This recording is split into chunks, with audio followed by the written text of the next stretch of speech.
Welcome to the deep dive. Today, we're going to sift through a really fascinating source. It describes this intense journey, right? Going from deep vulnerability to forging what it actually calls an unbreakable spirit. And this spirit is like honed in the fires of intense criticism. So, our mission here is to unpack how this happens, but also, crucially, what it means to actually wield that kind of hardened spirit and maybe what you can take from it. Okay, so let's start at the beginning. The source paints this picture of a soul initially as a tender vessel. Really fragile, it sounds like. Exactly. And this vessel faced, with the source terms, a relentless hail of sharp-edged words, just constant criticism. From everywhere, like society, family. Yeah, society, family, business. It seems like it was coming from all angles. A really brutal-sounding experience, actually. Right. But what's really interesting, I think, is the contrast the source draws. Mentioned some people might find. Well, it uses the phrase saccharine ecstasy in the lashes. That's a strange phrase, like enjoying the pain. Sort of, yeah. Yeah. A kind of twisted comfort, perhaps. But for H.Redd, the individual here, it wasn't like that at all. For him, it just led to spiritual starvation, especially under what's called paternal oppression. So no comfort, just depletion. Right. So that pain didn't offer anything positive, only negativity. Precisely.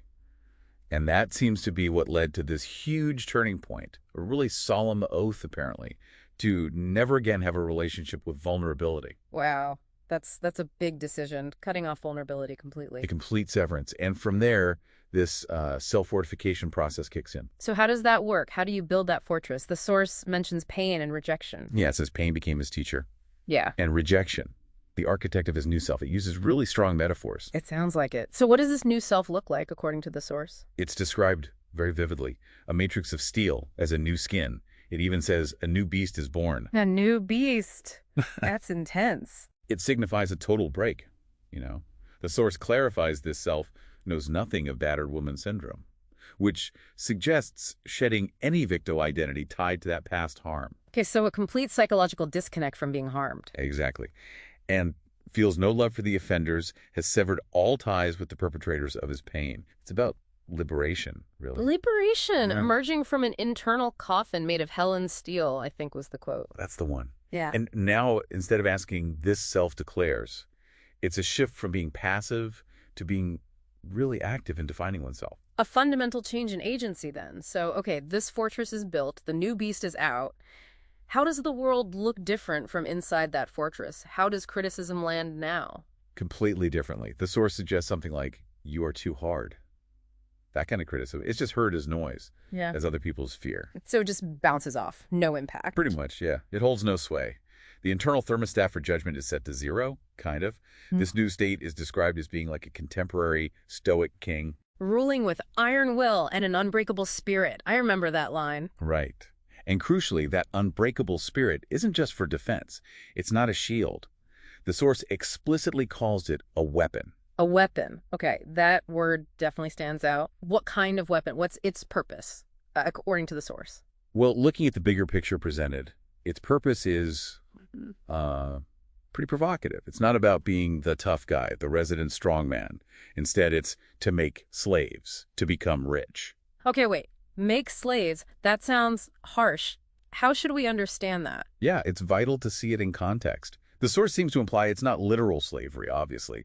It's more about influence, about creation, like building something so compelling, an idea, a business, whatever, that others are drawn into your vision, metaphorically enslaved by the power of what you've built, Yeah. which leads to success or wealth. Ah, okay. So influence and compelling creation, not actual chains. Right.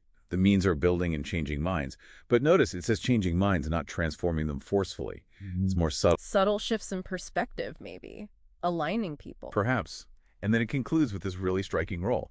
You are now the whip bringer. The whip bringer. Right. Again, very intense imagery. If it's subtle influence, what does the whip represent? It seems to represent decisive, impactful action. Like a flick of the whip, it compels movement or change, but potentially without the target even knowing where it came from. Anonymously, with discretion, that points to strategic, maybe behind-the-scenes influence. And without discrimination, applied impartially, wherever needed to reach the goal, not based on personal feelings. It's about using this hardened spirit to actively shape your environment, build things, shift thinking, all without being dragged down by old wounds or what others think. When we connect this to the bigger picture, This whole perspective really challenges us. It suggests profound pain might not just build resilience, but could actually fundamentally change what we even mean by strength or influence. And that leaves us with a pretty important question, I think, for you listening. What might it mean to view your own resilience, your own spirit, forged through difficulty, not just to say a shield? But as something active. Exactly, as a proactive tool, something to consciously use to build, to shape your world, maybe achieve your own goals, however you define them. It's definitely something to ponder.